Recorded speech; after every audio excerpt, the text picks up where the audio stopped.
Hello, this is Brad Williamson, and I've put together a short tutorial on plotting error bars in a spreadsheet, specifically in Excel, and I'm going to be using Excel for Mac.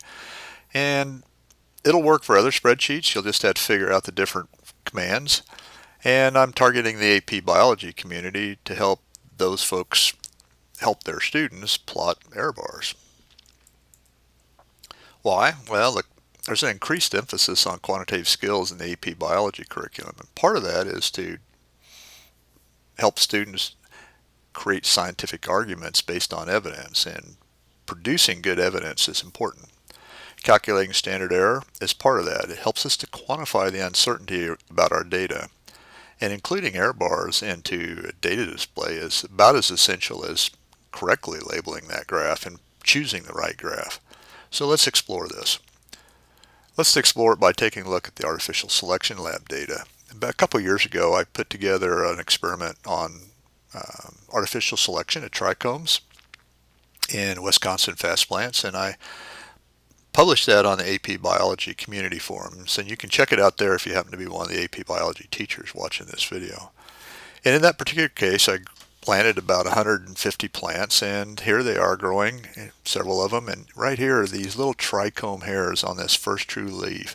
And I basically counted the hairs on this first true leaf's petiole in every plant and collected that data.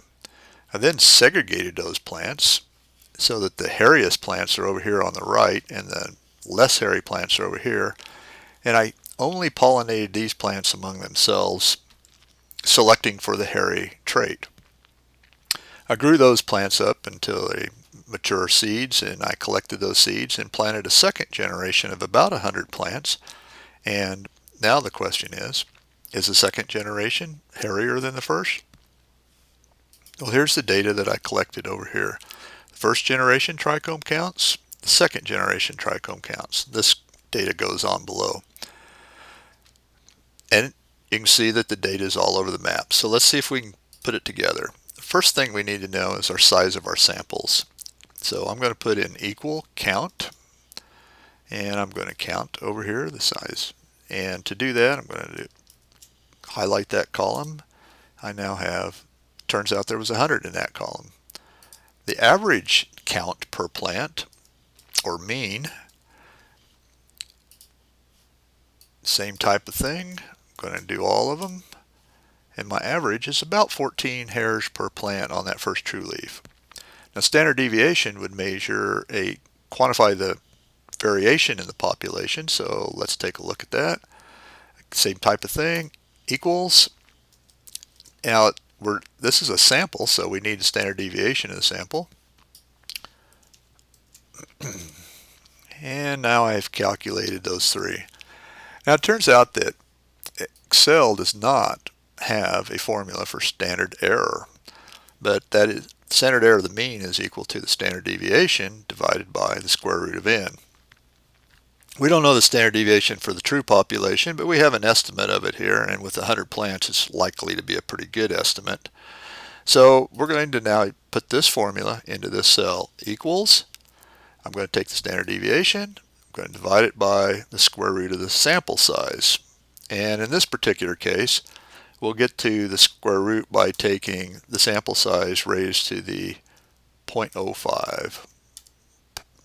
Oops. Let's see if we can do that right. 0.5 power. There we go.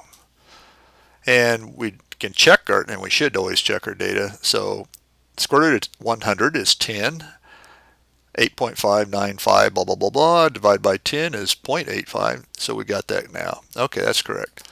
Now it turns out that 2 times the standard error is an approximation for a 95% confidence interval, so we're going to do that. I'm going to take that times 2, and we're not going to talk about what a confidence interval or this is about for this one, because we're primarily working on the mechanics of the spreadsheet work. So here we go. Because I've got my data side by side, if I just copy this over like this, I will have done the same thing here. And I only have 91 pieces of data here, so I have enough. If this had been bigger than that, I couldn't have done that way. I would have had to redo everything. But there is these little error bars. I wonder what that's about, those little green triangles. And it says right here that I'm referring to empty cells with some of my formulas, which is all right, so I'm just going to ignore it because it doesn't affect the calculations. So now I have my descriptive statistics for both populations, and this looks like it might be a really important difference. So let's now graph this. So I'm just going to graph the means, and I'm going to do the bar chart. There you go. I'm going to get rid of this legend. And we're going to have to fix our graph up a bit. So one way to fix it up is we need to put these labels down here, which is first gen and second gen. To do that, I'm just going to notice I'm going to right click on the graph. It says select data. And in this case, it's category X labels. I'm just going to come over here and highlight these two. There we go. And hit an OK, and they're there. We're missing a title and we're missing an axis label, so let's do that. I'm going to come up here for chart layout, put a title above the chart. And I happen to have the title stored in my clipboard memory. And it comes out pretty large. I'll go ahead and leave it large and just expand this so you can see it. And you notice I've already added the title label here of error bars equals plus or minus 2 standard error of the mean. There aren't any error bars though. Well, let's get this vertical axis here first. Okay, rotated. I'm going to put trichome numbers here.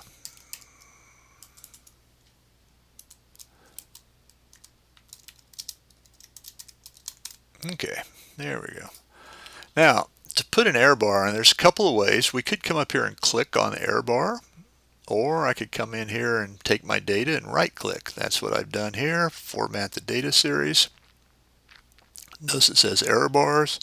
I'm going to click on go up and below my data point, in this case the mean. I'm going to put a cap on it because I kind of like that. But here's the critical part. This is why the whole tutorial exists. You don't want to come in here and pick any of these except for this one, custom, because you're going to specify your values. And your values for the error bar above is this right here. We're going to use, so we're going to do that like this. Going to come over here and highlight that. Boom. And then we're going to do the same for this one. It's the same value, the same row, but it's going to go below. And we hit OK. And we now have error bars. Look at the size of those compared to that little one that was there before. And notice that this one is smaller than this one, which is actually what we have over here in our data. This is a proper error bar. Not only that, but these error bars do not overlap. Notice that this does not overlap this mean, and it doesn't even overlap this. And so there's a really good chance that the difference here is real, and that you did have a selection for hairier plants. Now this is one way to present your data using a bar graph, but we could also come up and redo this as a line graph. And if we did that, this is what it looks like. And now I actually think that looks pretty good. In fact, I like this better than the other.